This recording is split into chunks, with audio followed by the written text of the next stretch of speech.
हमारे लिए आज की तलावत सैमुएल नबी की दूसरी किताब, उसका 5वां बाब और उसकी पहली 3 आयात।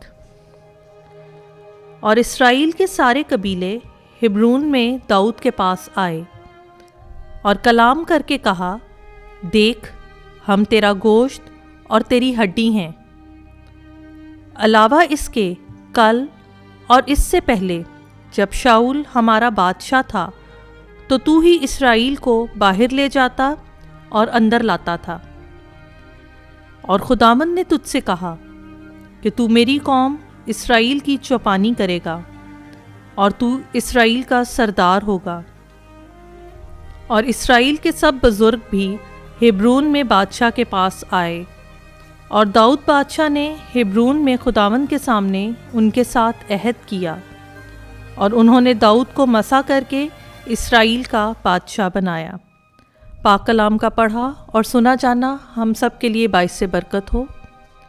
खुदावंद का शुक्र हो।